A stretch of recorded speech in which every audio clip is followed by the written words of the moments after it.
السلام عليكم ورحمة الله وبركاته. وأنا السلام ومضى الصوماليات مالك سعود الدافع كجوكتان وحسن أو جو ودنك بولن ورفر حلا يسيد هذا ده هدي حالة مركز أدقين أنا لسه حريري جرنا وهدي سو شيء جرناي أخبار تد ماشين برا دي سو شيء جرنا وقصبنا هاي مركي وحفر حلا لسه مغلنا إن إذا لو ذاقنا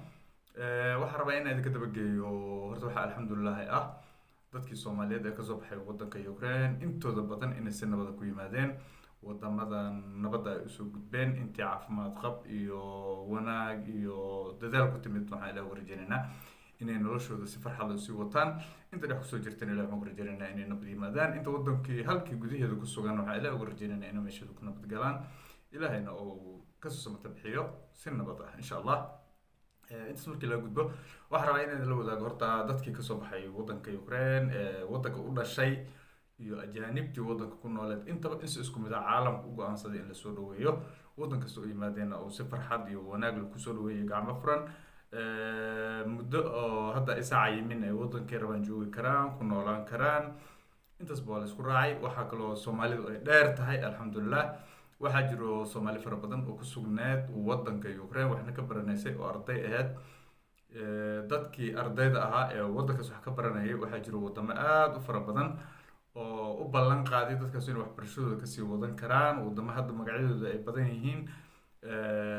waxaan u rajaynayaa dhammaan dhalinyarada meesha wax ku baranaysay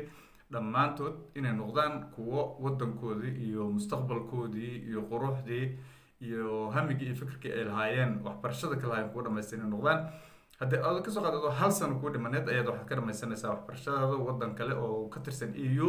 sidaas wax ku qaadanay shahaado EU ah adoo 6 bil ku dhimaneed ayaa kasii dhamaysanaysaa waxaad ka qaadanaysaa shahaado EU ah waa farxad aan la helin oo si adag ay noqon lahayd inaad ku hesho haddii aysan ku suurtagali lahayn inaad ka faa'iidaysato bixitaankan aad soo baxday waa farxad waxa kaloo farxad ah dadka Soomaaliyeed horta waa dad isku xiran meel kasta oo dunida dafeeda ka joogaan waxa la leeyahay wixii soo dhacana si degdeg ah isu socodsiiya waxa aad ugu mahadinayaa dadka dhalinyarada aqoon-yahanada iyo jaaliyada iyo Foundation for Somalia oo isgarabsaday ee si digtooni leh firfircooni leh wanaag iyo walaalnimo ugu taagan dadkeena soo dhaweeyaan dhammaantood ugu mahad celinaya intaasaan ku soo kortay intaasna idinka dabageeyay wadamada iyo qaabka ay ardayda u qaadanayaan insha Allah muuqaalada ba uu soo hadli doona hadii la yiraahdo sidaas aan ula soconayna mar wixii nagu soo korana waa idinla soo socodsiin doona insha Allah bikrim waa war farxad leh وما سنتين والسلام عليكم ورحمة الله وبركاته.